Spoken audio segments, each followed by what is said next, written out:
राज्यातल्या पावसाचा आढावा घेतल्यानंतर आता काही बातम्या पाहूयात आरक्षण आंदोलनासंदर्भातल्या। राष्ट्रीय ओबीसी महासंघाकडून आज ओबीसी आरक्षण बचाव आंदोलन पुकारलं गेलंय। राष्ट्रीय ओबीसी महासंघाला साखळी उपोषणाकरता पोलिसांकडून परवानगीही मिळालेली आहे। सकाळी 11 वाजता हे साखळी उपोषण नागपुरात सुरू होईल। सरकारनं ओबीसींना दिलेला शब्द बदलू नये यासाठी हे आंदोलन केलं जातंय। प्रवीण मुधोळकर या संदर्भातली माहिती देतात। प्रवीण, एकीकडे मराठा आरक्षणासाठी मुंबईमध्ये आंदोलन सुरू आहे, दुसरीकडे नागपूरमध्ये सुद्धा ओबीसींचं आंदोलन सुरू होईल। कोण कोण उपोषणाला बसणार आहे, काय माहिती मिळते?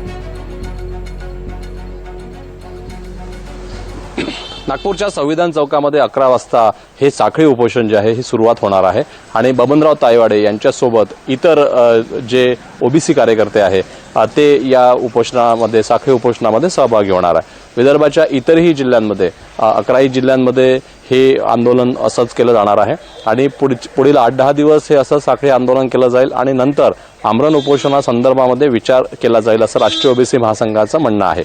आता एकंदरीतच मनोज जरांगे पाटील यांची जी मागणी आहे की ओबीसीतून आरक्षण द्या आणि सरसकट ओबीसीतून मराठा समाजाला आरक्षण द्या, याच मागणीला ओबीसींचा विरोध आहे आणि ओबीसी समाजातून कोणत्याही पद्धतीनं मराठा समाजाला आरक्षण देऊ नये अशी त्यांची मागणी आहे। त्यामुळे ज्या लोकांकडे मराठा समाजाच्या लोकांकडे काही महसुली नोंदी आहेत, म्हणजे 7/12 असतील, इतर ज्या गोष्टी आहेत महसुली नोंदी, त्याच्यामध्ये जर कुणबी मराठा, लेवा मराठा असं लिहिलं असेल त्यांना ओबीसी प्रमाणपत्र देण्यासंदर्भात काही हरकत नाही।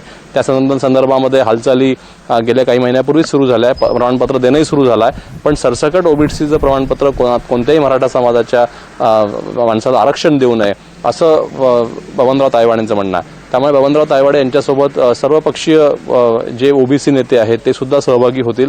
त्यामुळे काँग्रेसच्या वतीनंही काही नेत्यांनी पाठिंबा दिला आहे, भाजपच्या वतीनं काही नेत्यांनी पाठिंबा दिला आहे, शिवसेनेच्या वतीनं काही पाठिंबा दिला आहे। त्यामुळे राष्ट्रीय ओबीसी महासंघाच्या वतीनं 11 वाजता संविधान चौकात हे आंदोलन सुरू होईल आणि साखळी उपोषणाच्या माध्यमातून मनोज जरांगे पाटील यांच्या आंदोलनाचा निषेध आणि विरोध जो आहे तो केला जाणार आहे। निश्चित 11 वाजता हे आंदोलन सुरू होणार आहे। तुझ्याकडून अपडेट्स घेत राहू या आंदोलनासंदर्भातले। तुर्तास धन्यवाद संपूर्ण माहिती करता।